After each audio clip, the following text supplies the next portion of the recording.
mais aussi l'ensemble du monde. Ne soyez pas complices du silence, soyez les artisans du changement. Nous ne pouvons plus nous permettre d'attendre. L'histoire nous observe. Pour le reste, je puis vous assurer que, plus que jamais, le peuple congolais est résolu à défendre et à préserver l'intégrité de son territoire, quel qu'en soit le prix. Je vous remercie.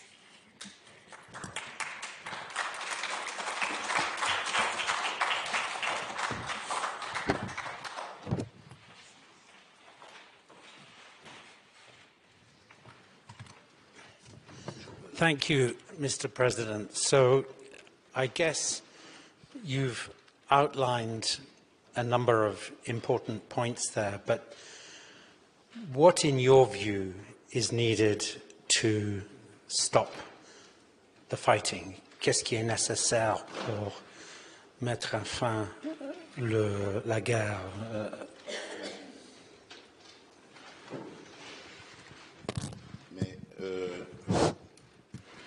Mais c'est simple. Ce qui est nécessaire, c'est de mettre à l'index le véritable responsable de cette situation, qui est connu, c'est le Rwanda. La communauté internationale s'est pris de pitié, comme nous tous à l'époque, en 1994, lorsque le Rwanda a été victime de génocide. Et cette dernière, la communauté internationale, donc, a demandé à la République démocratique du Congo, à l'époque Zaïre, d'ouvrir ses frontières pour accueillir le flot de réfugiés qui fouillaient le génocide. Et ils sont arrivés par centaines de milliers en République du Zaïre. Et malheureusement, parmi eux, il y avait les coupables du génocide aussi. Plus tard, le Rwanda obtiendra le droit de poursuite de ces génocidaires sur le sol congolais. Incroyable. La communauté internationale a complètement démissionné de sa mission en laissant un État, un régime régler ses comptes. Et il y a eu des massacres de populations entières, y compris des populations congolaises.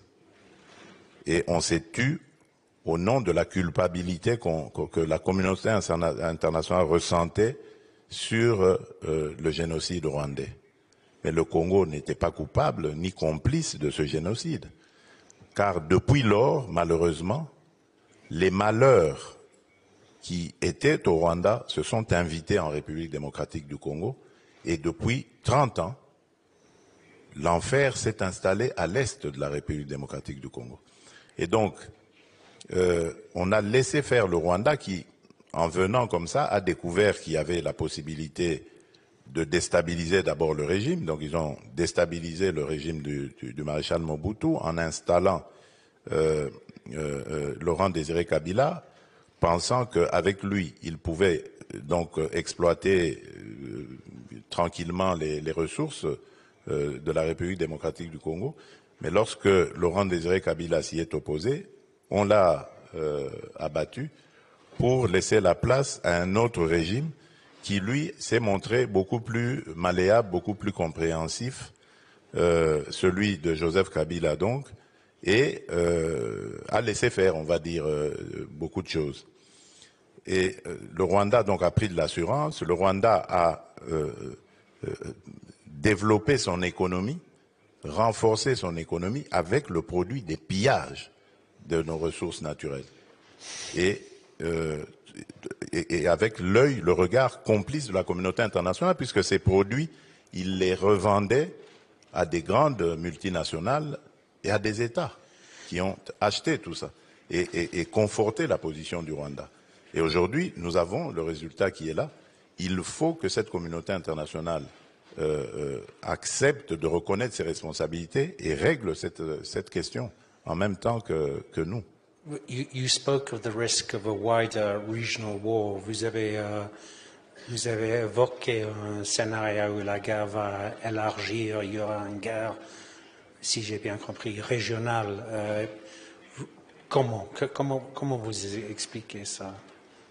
Tout simplement parce que le Rwanda a des velléités expansionnistes. Depuis quelques années maintenant, le discours du régime rwandais est de dire qu'une partie de la République, de l'Est de la République démocratique du Congo, notamment les territoires de Masisi et de Rutshuru, ont jadis appartenu au Rwanda, au royaume du Rwanda. Ce qui est une aberration, ce n'est pas vrai. Mais cela indique très clairement les intentions. En fait, dans le Masisi, il y a une mine dans un lieu, une localité appelée Rubaya, et c'est là qu'on trouve les minerais de coltan et des 3T, les trois matières très prisées, tungstène, étain et tantale. Et ce sont ces trois matières qui entrent dans la composition de toute la production des appareils technologiques de nouvelles gammes et tout ça. Et donc, c'est des matières très prisées qui alimentent justement ce conflit du sang, parce que le Rwanda est obligé, pour voler, piller nos ressources, de créer de l'instabilité permanente, qu'il n'y ait pas l'autorité de l'État dans cette région, de provoquer une sorte d'épuration ethnique en effrayant par des massacres, en infligeant la peur, la terreur, et en poussant ces populations à se déplacer, à laisser libres ces terres pour qu'ils les exploitent tranquillement. But do you have an alternative vision of how natural resources should be accessed, managed, and the revenues? What would you prefer to see? C'est quoi l'alternative? Bien sûr, mais l'alternative, ce sont les investissements. Je crois que il faut faire des contrats qui soient transparents avec des firmes qui travaillent dans le domaine, et c'est ce que nous tuons à dire tous les jours. Nous avons d'ailleurs pour cela porté plainte contre la firme Apple, par exemple, qui était un des bénéficiaires de ce trafic illicite. Et depuis lors, ils ont déclaré qu'ils ne traiteraient plus des matières venues ni du Rwanda ni du Congo. Et donc, nous pensons que nous l'avons fait non pas pour punir Apple, mais pour attirer son attention et la diriger vers les autorités compétentes qui peuvent conclure ce genre de contrat en bonne et due forme. Et c'est ça qu'il faut faire. Installer des entreprises qui pourront donc investir et exploiter ces richesses en les produisant et en les transformant sur place au mieux pour créer de la richesse intérieure et créer des emplois. Et c'est comme ça que nous pensons, pacifier la région, parce que tous ces jeunes qui vont venir pour chercher du travail, qui vont entrer dans ce circuit professionnel, ne seront plus attirés par les activités dans les mines ou alors par des activités dans les groupes armés. Donc cela aura l'avantage de ramener une sorte de paix et de stabilité dans la région. Mr. President, you said that the international community had a choice of being spectators or to engage in a responsible manner. And there's a meeting in Addis Ababa, I think today or tomorrow, and then you also have some demain.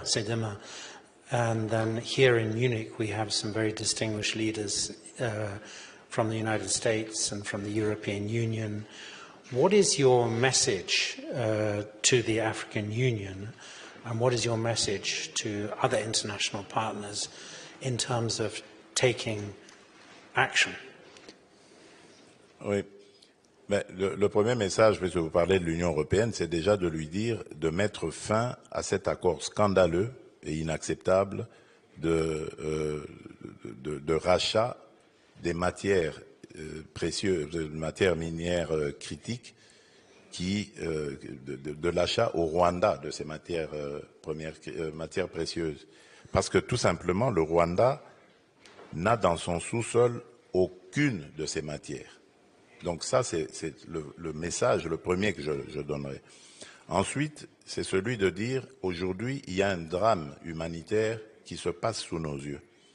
Et ces populations qui, déjà, avant la chute de Goma, s'étaient agglutinées autour de la ville de Goma par millions, dans des camps de fortune, ont été sommés de quitter ces camps et de retourner dans leur localité d'origine, sans transport, sans garantie de trouver quoi que ce soit là-bas, parce que leurs champs étaient détruits, les écoles et tout ça. Et il y a des enfants parmi eux donc, qui vont devoir refaire la route jusqu'à leur localité, avec toute l'insécurité qui peut subvenir, parce que c'est une zone de guerre. Donc le drame humanitaire que l'on déplorait déjà il y a quelques mois autour de la ville de Goma risque de s'accentuer. Donc il y a une urgence. Ça, c'est ce que je lancerai aussi comme appel. Donc, dans les semaines qui arrivent. Absolument. Même aujourd'hui. Même dans les jours qui arrivent, il faut très vite intervenir parce que dans leur folie meurtrière, ces envahisseurs ont demandé à toutes ces populations de rentrer sans organiser leur retour. Et il y en a qui ne savent pas où aller et qui ne savent que faire parce que il n'y a rien à destination pour vivre. Dans ces camps-là, au moins, il y avait de l'aide humanitaire qui leur permettait de manger et de vivre plus ou moins, même si les conditions n'étaient pas décentes. Mais là, il n'y a rien. Il y a des jours et des jours de marche sans garantie de pouvoir trouver quoi que ce soit pour se nourrir. Alors, et à Addis Ababa? À Addis Abeba, il y a une réunion de la commission paix et sécurité ce soir. Oui. Nous attendrons pour voir ce qu'il y a. La première ministre, chef du gouvernement de la République démocratique du Congo, y est. En tout cas, elle est là pour porter la voix de notre pays.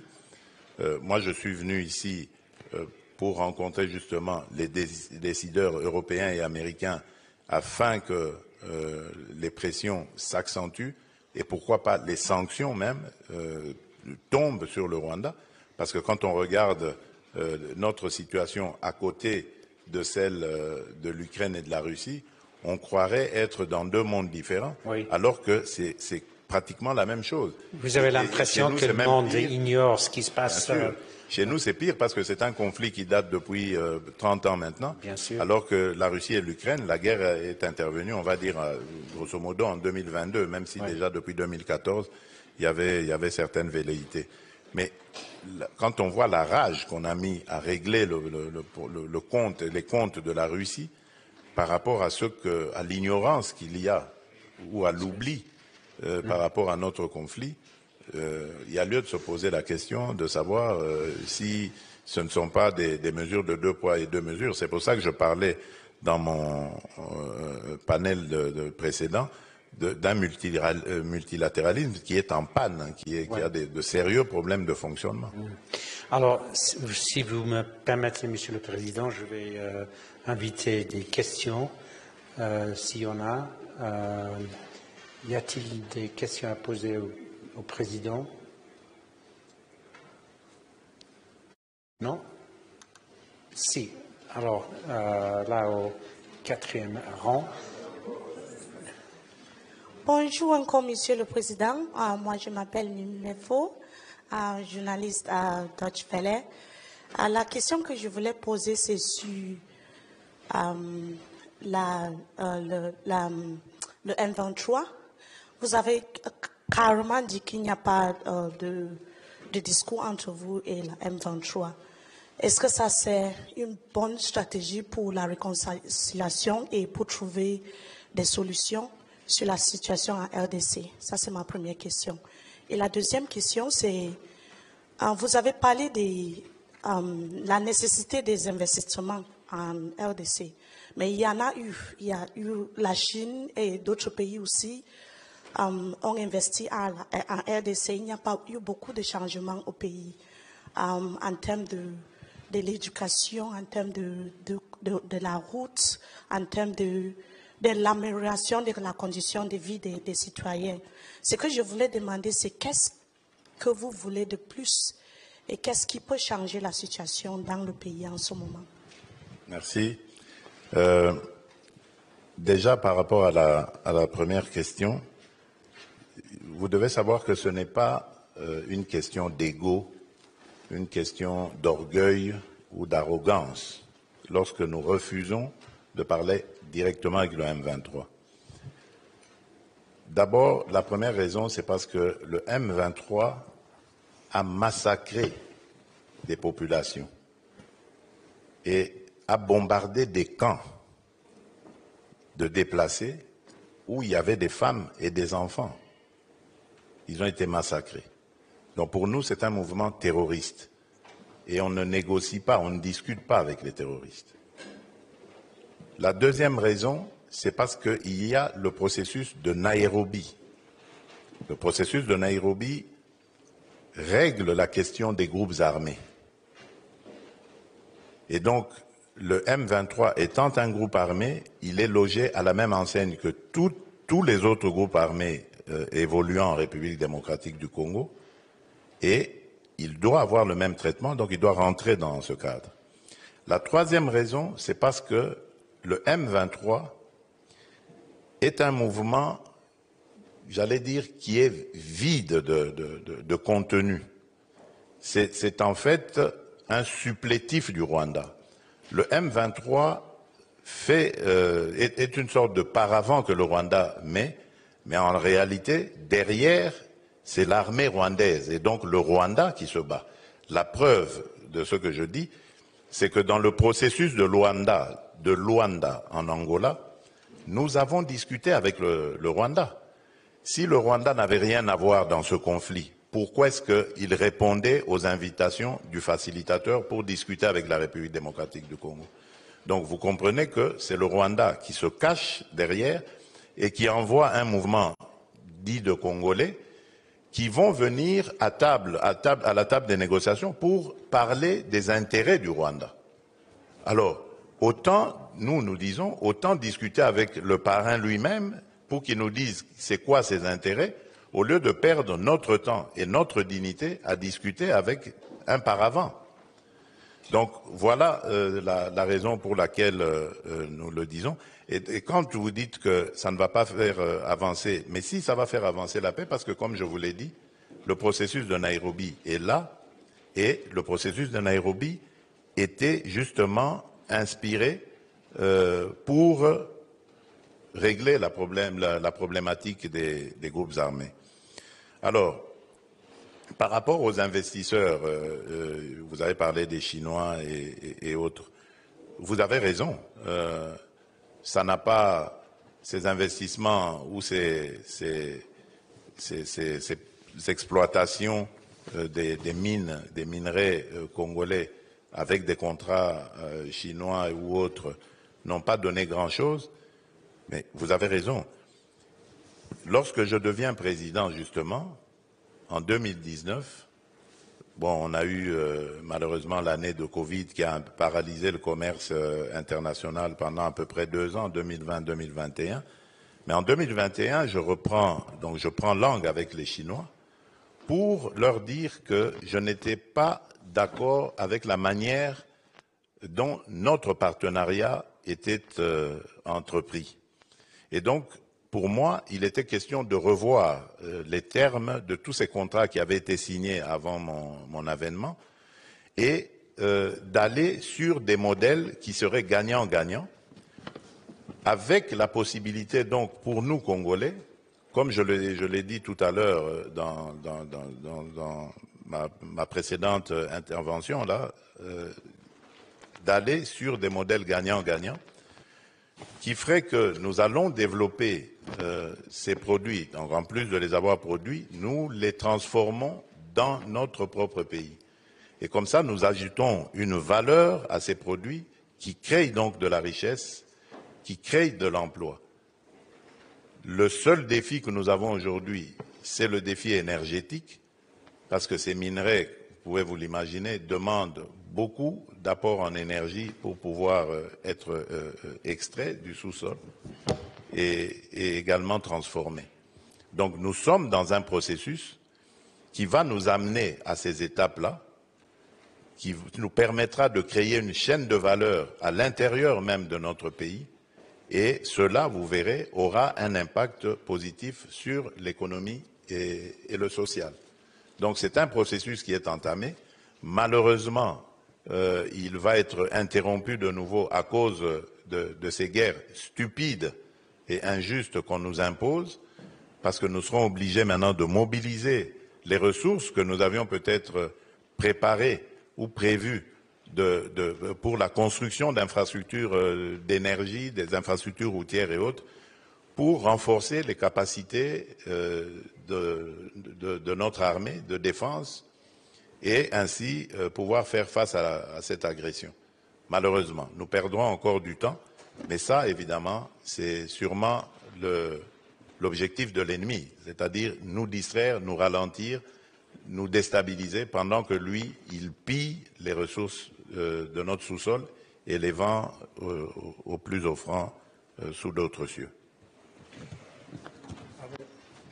Y a-t-il des autres questions?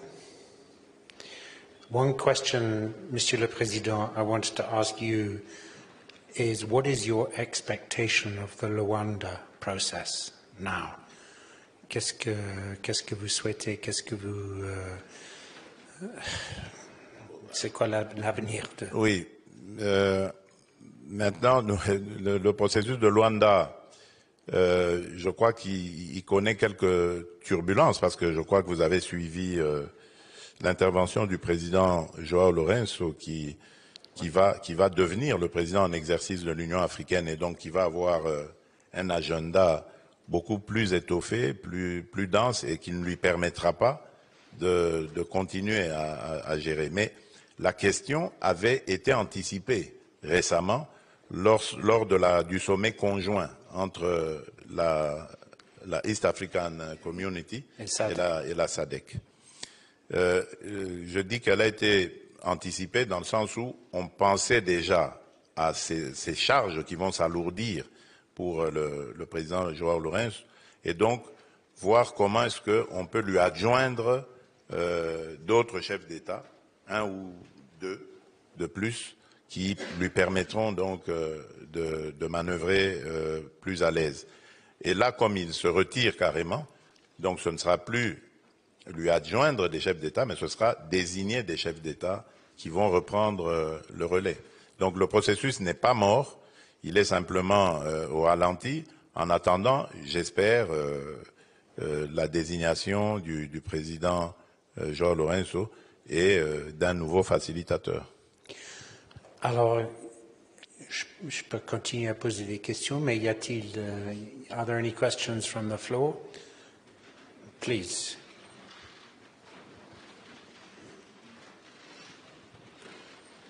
Hi, Mr. President. Thank you.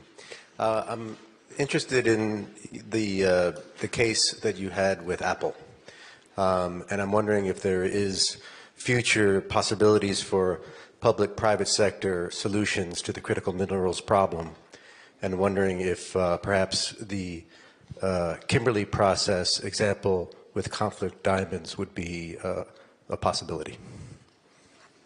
Oui, moi je pense que vous avez raison et je l'ai déjà dit d'ailleurs, il faut aussi pour les autres minerais, coltan, or, cassitérite, en fait, on peut en citer, il faut peut-être aussi un processus de Kimberley pour ces minerais-là aussi. Je crois que ce serait une bonne chose qui nous permettrait de réguler ce marché. Où il faut une identification par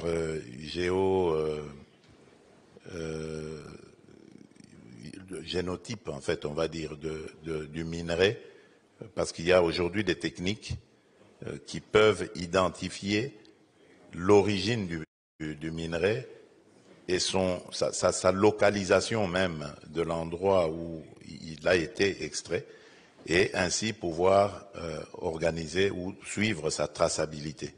Ça aussi, il y a des entreprises qui le font, donc je crois que ce serait la solution.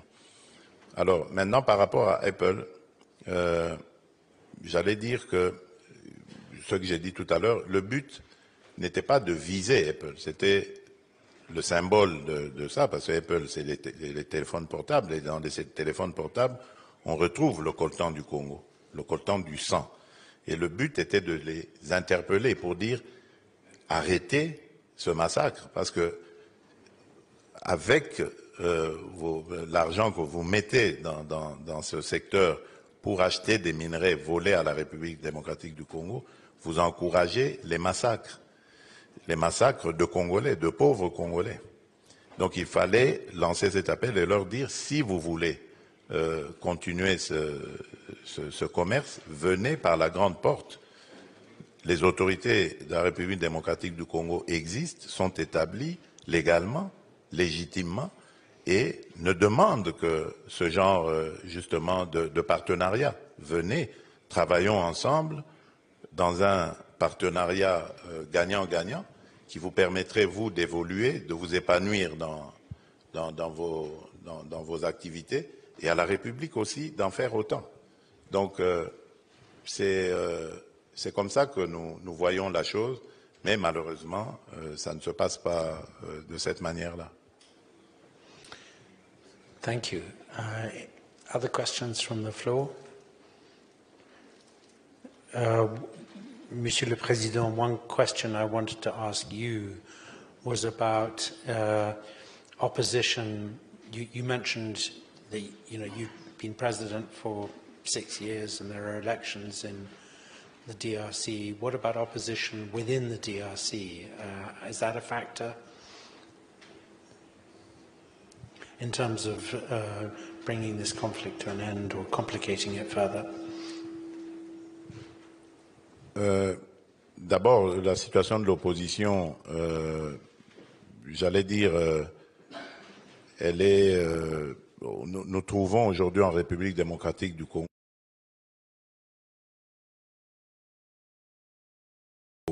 deux sortes d'opposition.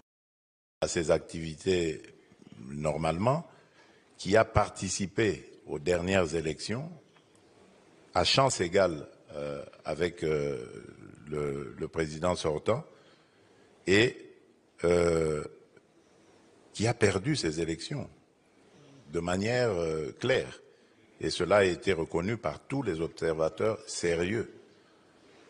Et il y a une autre opposition, celle du pouvoir de mon prédécesseur, qui a refusé complètement d'entrer dans le processus, de participer au processus électoral, a refusé parce que, justement, elle préparait la déstabilisation, qui devait normalement intervenir depuis 2023 pour empêcher la tenue des élections. Mais comme ils n'ont pas réussi à le faire, donc les élections ont quand même eu lieu, et c'est maintenant qu'ils trouvent le moyen de se rallier au Rwanda et à ce M23 et AFC pour nous faire la guerre et déstabiliser le pays. Donc ce sont ces deux oppositions-là. Alors, lorsque vous demandez si ils ont comment vous avez dit ça, une sorte d'influence sur les choses, bien sûr, puisqu'ils ont une capacité de nuisance, ils l'ont démontré en s'alliant au Rwanda et en déstabilisant le pays. Mais moi, mon rôle, c'est de mettre tout le monde devant ses responsabilités.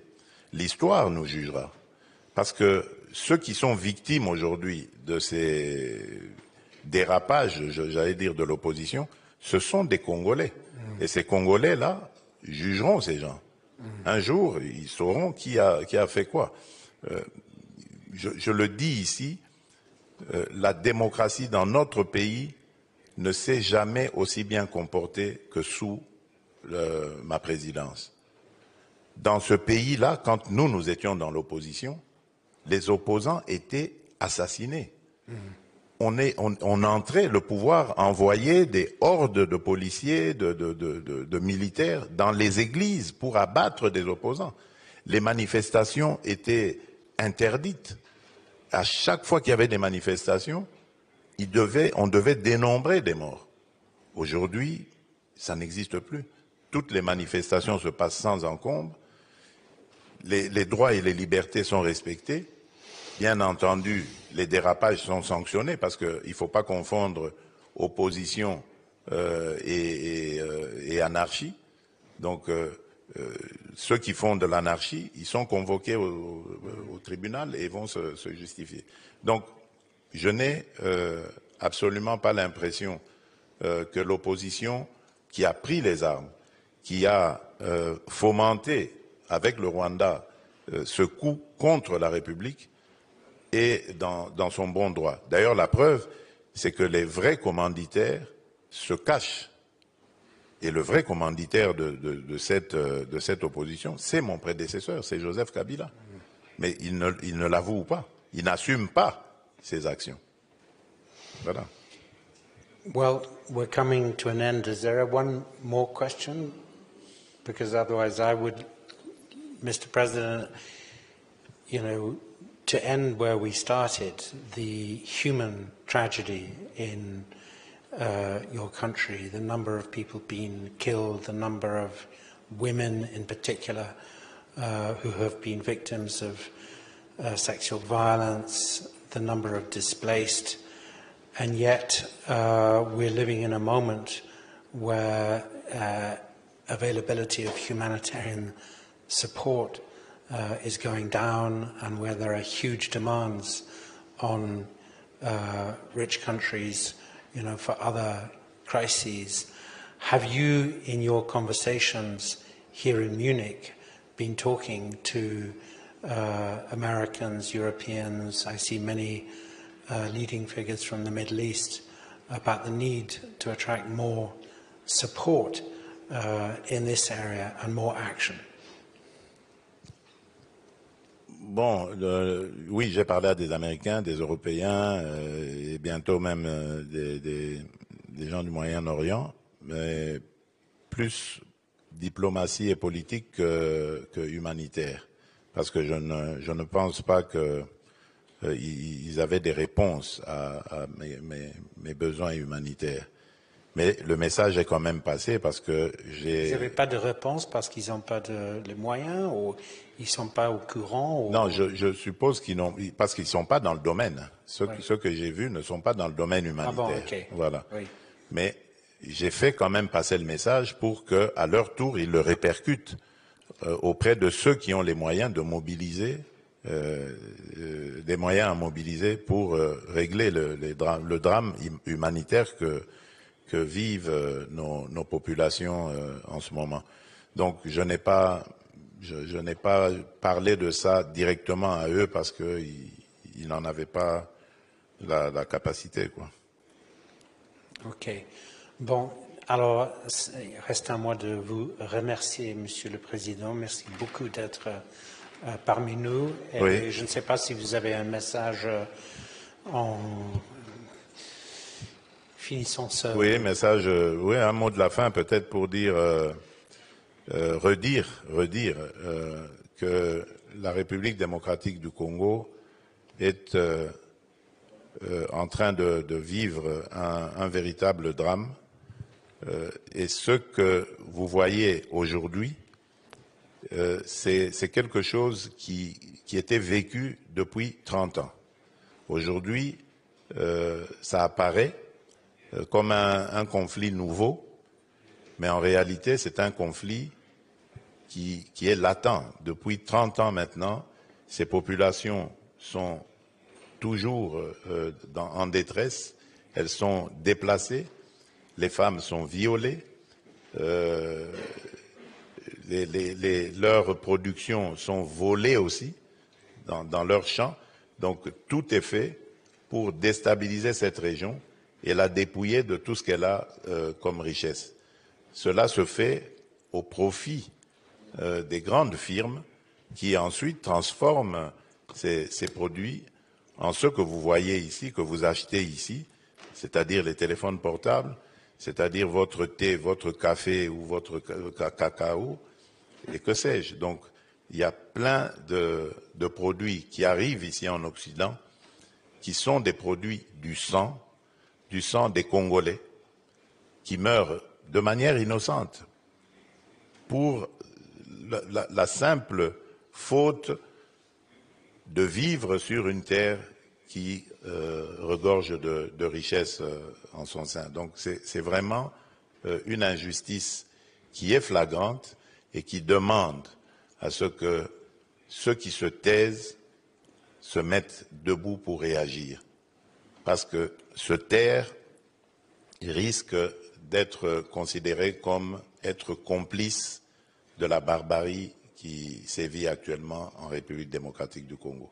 Donc je compte sur chacune et chacun d'entre vous ici qui a le moindre petit pouvoir, soit de passer un message ou soit de prendre une décision à son petit niveau, quel qu'il soit.